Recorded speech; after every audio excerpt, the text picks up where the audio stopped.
Let's get to the news of the day. Well, news of the weekend that we're getting to today. Daniel Sprong has signed a 1-year contract with the Vancouver Canucks with a cap hit of $975,000. I was seeing AFP Analytics was throwing out a 3x4 contract for Daniel Sprong. So this is a phenomenal contract to sign him to. And I'll just toot my own horn a little bit here. Last week, I wrote about the Canucks going out and finding the next potential Pia Suter, in the sense of a player who probably thought they were going to get more on the free agent market and is still out there and was going to have to sign for well below what we thought they were going to sign with. And my number one target in that article was Daniel Sprong. Granted, that was also because he was a former Penguin, but I was still right. That's all that matters.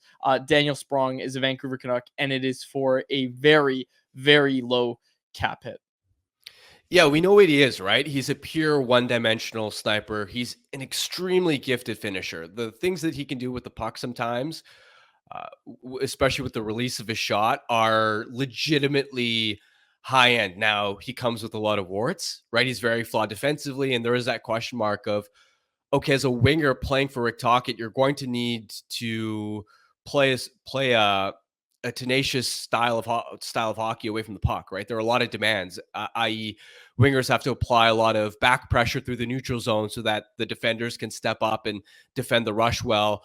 You got to manage the puck responsibly, especially at the offensive blue line. Turnovers are killer in Rick Tocchet's mind. And as a winger, you've also got to be able to win all your 50-50 or the majority of your 50-50 wall battles. But the price is so low that there's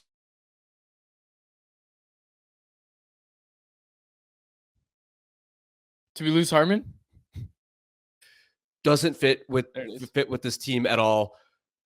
The club can always put him on waivers, demote him, and it has zero impact on the club's salary cap situation. But really, you're looking at a player that's bottom six sheltered scorer and power play specialist. And what I also like is, I think back to the playoffs and when Brock Besser was out of the lineup, or just there were parts of games where certain lineup combinations weren't working. It felt like the plan B or C scenario for a winger to play with Elias Pettersson was Sam Lafferty, or Phil DiGiuseppe to play on the JT Miller line was a plan B or C option. And it just gave you zero confidence. And even from that perspective, to know that, hey, if Sprong starts on, let's say, your fourth line, to have a player who's legitimately offensively gifted that can step up into the lineup if there's injuries or if you just need to shake things up, I prefer that way more than Sam Lafferty playing with Elias Pettersson. They signed him for a depth price. They signed him to not to be a depth addition, but worst case scenario, he is that depth addition who comes into the lineup when it's absolutely necessary. Harman, the simple fact of the matter, and Daniel Sprong is going to speak at 3:30 today, so we're going to have a mailbag episode on Thursday. We'll talk about that in a bit, but we'll talk about his answers then, and obviously the coverage will all be over Canucks Army. Daniel Sprong is going to speak at 3:30 today. Obviously going to ask him questions like, why did you sign in Vancouver? Did he have those conversations with Rick Tocchet before signing?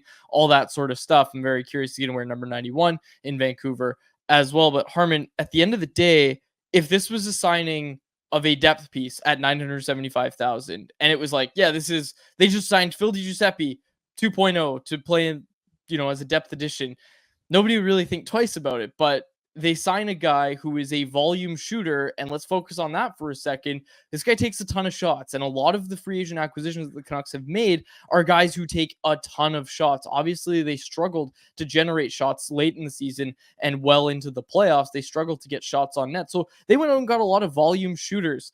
Daniel Sprong is certainly one of those volume shooters. He produces offense like an MFer. Andrei Kuzmenko, Phil Kessel. I'm hearing these player comps, and look, they were interested in Phil Kessel this past season. Phil Kessel was a little, maybe a little too old, a little too out of shape, but now you get Daniel Sprong.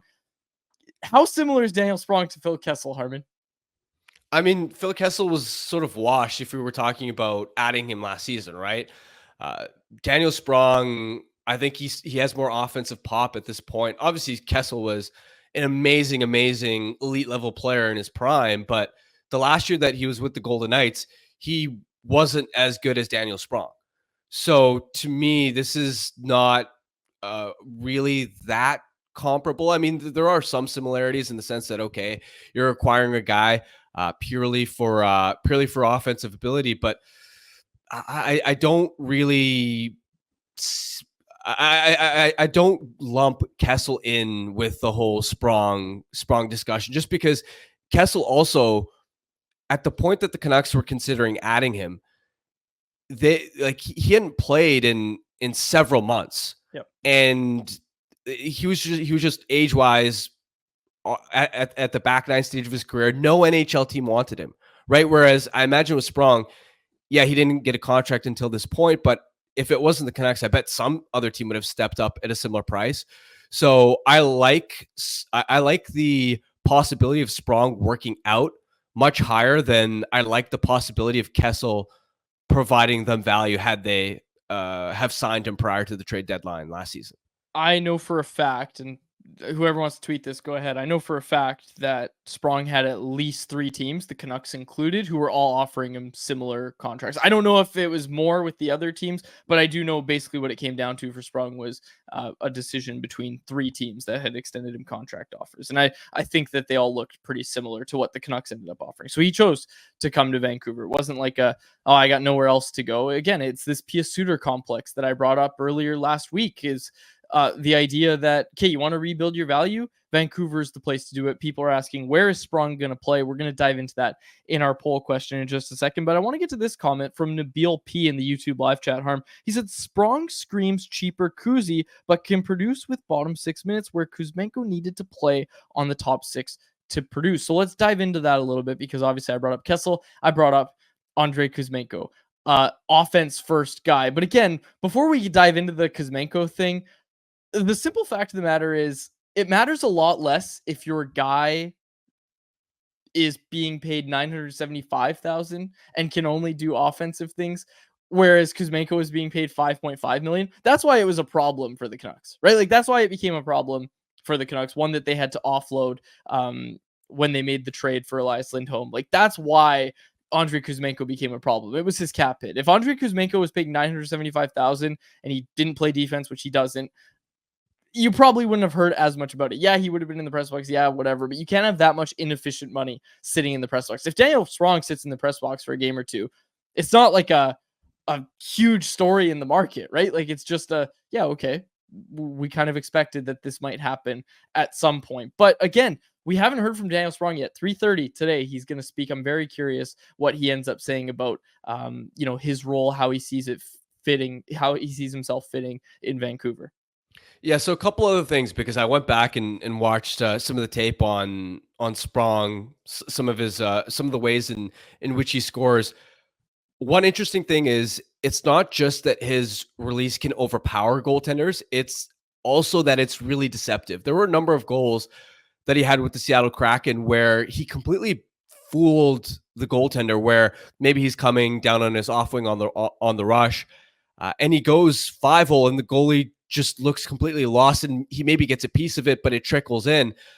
And initially you look at a goal like that and you go, well, boy, that's a soft goal. The goalie has to have that one.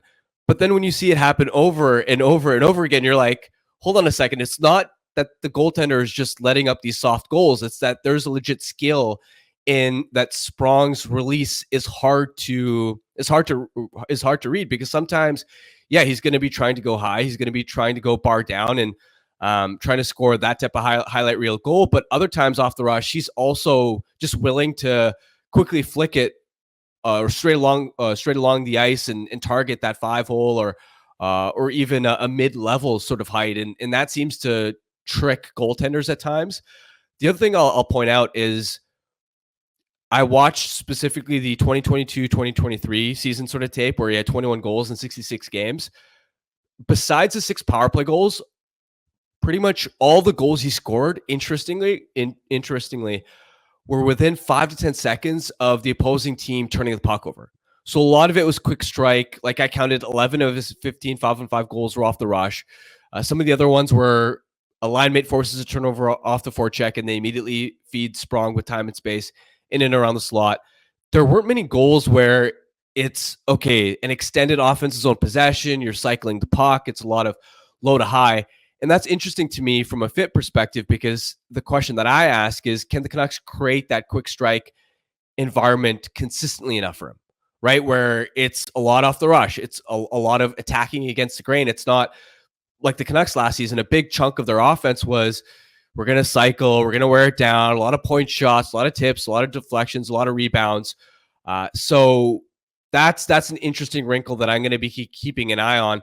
I will say, if he ends up playing with Elias Pettersson, like, that's the one centerman on this team that can create off the rush and has done that in the past. And that's why I expect Sprong to be one of the wingers that contends for that right wing spot next to Elias Pettersson. But that's going to be really interesting to track in terms of whether Sprong can produce and really find his fit in Vancouver. Is, can they make that quick strike element work in Vancouver, where there hasn't necessarily been a ton of that under Rick Tocchet in the past?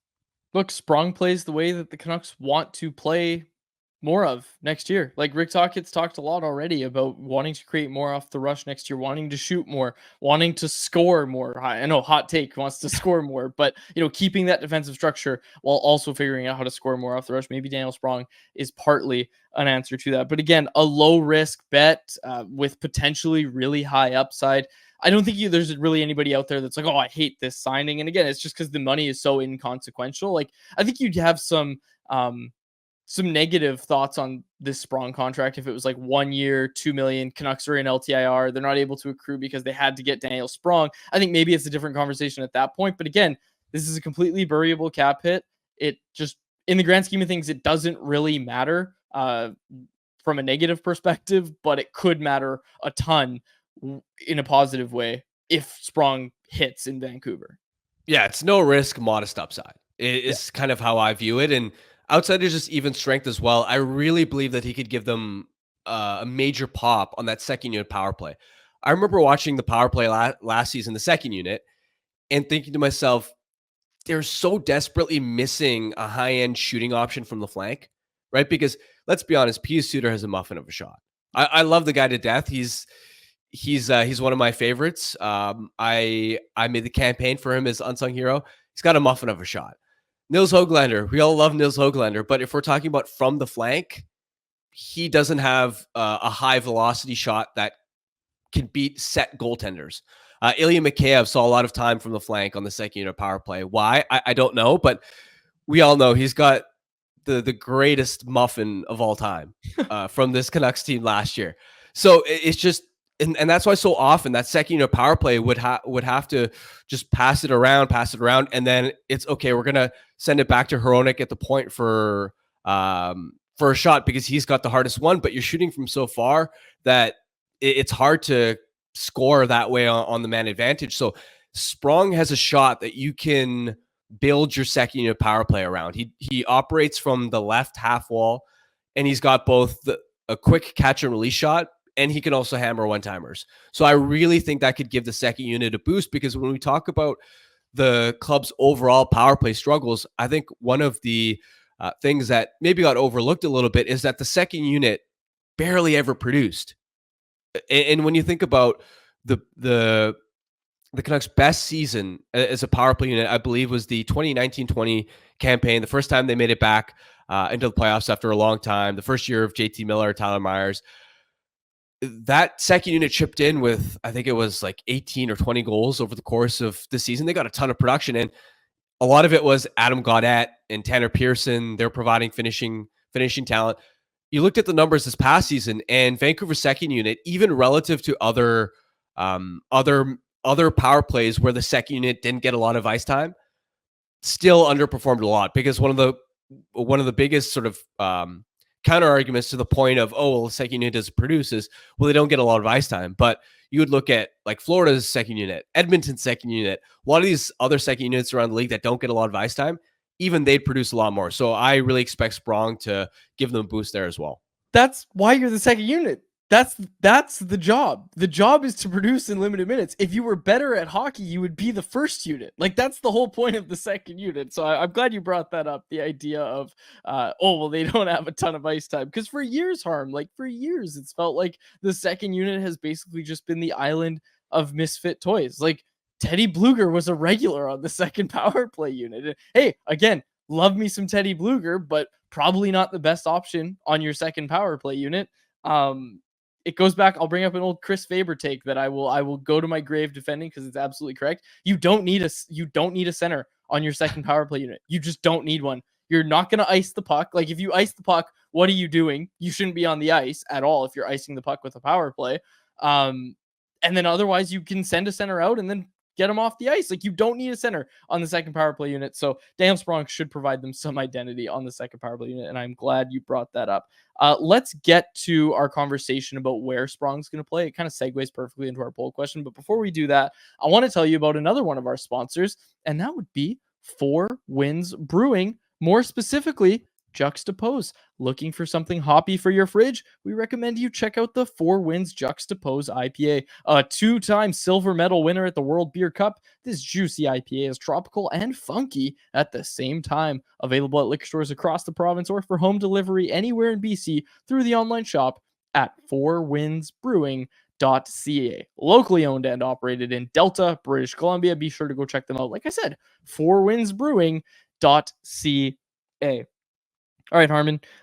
Big question on everybody's mind. Hey, I'm sorry. I don't often nail the poll questions. I nailed this poll question. I texted it to you. You responded and said fire. And I have to agree that this poll question is fire. Let's get to today's poll question, which is brought to you by our friends over at Bet365. Today, we're asking you, which center will Daniel Sprong spend the most time with this upcoming season? JT Miller, Elias Pettersson, Pia Suter, or Teddy Bluger? We're assuming those are going to be the 4 centers for the Vancouver Canucks. And you can kind of pace them out like that. JT Miller's your first line center, Elias Pettersson second line center, Pia Suter third, Teddy Bluger fourth. Harman, the majority of voters right now, 41% to be exact, say Pia Suter is going to be the center that Daniel Sprong spends the most time with this season. 34% say Elias Pettersson, 8% say JT Miller, and 16.2% say Teddy Bluger down there on the 4th line. Harman, I think the voters got it right here. I think there's a chance he plays with Elias Pettersson, but he's going to play in the top 9. The only other right shot guys in the top 9 right now are Connor Garland and Brock Besser. And if you think about it, the Garland line is basically set as your 3rd line with probably Suter as the center on that line. So maybe the answer is actually Elias Pettersson here. Well, the first thought that comes to my mind is whichever bottom 6 center doesn't play with Connor Garland, right? And that's sort of what we're going to have to see in training camp too, is I think Suter can be a more offensive version of Teddy Bluger in terms of the fit with Garland and Joshua, building that chemistry, because again, Suter, Garland, Joshua, limited sample. I think it was about 10 games before Suter got hurt, but they were clicking, putting up dominant underlying numbers. And then it's that injury which led to Bluger being promoted into that spot and them developing tremendous chemistry as a trio. We'll see in training camp. Is it Suter? Is it Bluger that sort of earns that quote unquote 3rd line opportunity with Connor Garland? And then that sort of leftover, I would imagine Sprong is in contention for a right wing role there. Now, I also expect that he'll get like put it this way. I expect Sprong to be a piece that moves up and down the lineup. When we look at his like natural stature page and we're looking at sorting 5-on-5 most common line mates, I don't expect there to be like one centerman that stands out with like 700 5-on-5 minutes shared with Daniel Sprong and then a colossal drop off. Like, I expect it to be pretty close in terms of the number 1 center that Sprong spent the most time with and the number 2 center that he spent the most time with.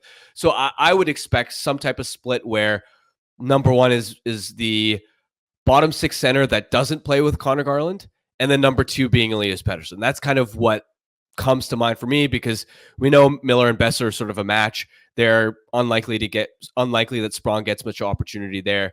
And then that right wing spot next to Pettersson, it's not just Sprong vying for that, right? It's Nils Höglander. It's who knows if Kiefer Sherwood really pops off. Is he a player, especially when it comes to defensive situations when the Canucks are trying to hold a lead and you want maybe a guy with more speed and defensive responsibility? Is he a guy that maybe gets a spot duty with Pettersson as well? So for those reasons, I expect it to sort of be a split with Sprong spending a little bit more time in the bottom six than he does in the top six, just because of his track record in Detroit and Seattle, where he didn't really earn the coach's trust to be a consistent top six presence. That was our poll question. It was brought to you by Bet365, a proud partner of Canucks Conversation. Open an account with Bet365 today and bet on a huge range of markets, whatever the sport, whatever the moment. It's never ordinary at Bet365. Be sure to use code VANBONUS when you sign up for an account. Harman, I'll tell you now, it's July 22nd. That Daniel Sprong, Niels Höglander, and Elias Pettersson line is going to go hard as soon as Jake DeBrusk starts playing better with JT Miller, and he's taken away from Elias Pettersson. I'm throwing it out there now. That's going to be a line we see is Daniel Sprong, Niels Höglander, and Elias Pettersson. That's going to be a line at some point. Book it. Take it to the bank. Do what you got to do as we see the line combinations here from Daily Faceoff. Harman, I alluded to it earlier. We're going to do a mailbag episode on Thursday. So we'll put out a tweet on Tuesday. I'm taking the day off Wednesday. I'm taking a vacation day. I'm going down to Seattle to watch the Mariners game. So Tuesday, we'll put out a tweet calling for questions for the mailbag. And then Thursday, you and I will be back at the Wall Center and we will do a mailbag episode of Canucks Conversation. I think one of the questions that we're going to get and that we're going to answer, Harman, is what do your line combinations look like? We'll save it for now because it's hard, because there's a bunch of different combinations that you could come up with. But right now over at Daily Faceoff, they've kind of listed it out. They've got Niels Höglander with JT Miller, Brock Besser, Jake DeBrusk, Elias Pettersson, Daniel Sprong, Dakota Joshua, Teddy Blueger, Connor Garland, and then Denton Heinen, Pius Suter, and Kiefer Sherwood down there on the fourth line. I disagree with some of these, but I'll be interested to see what ends up happening.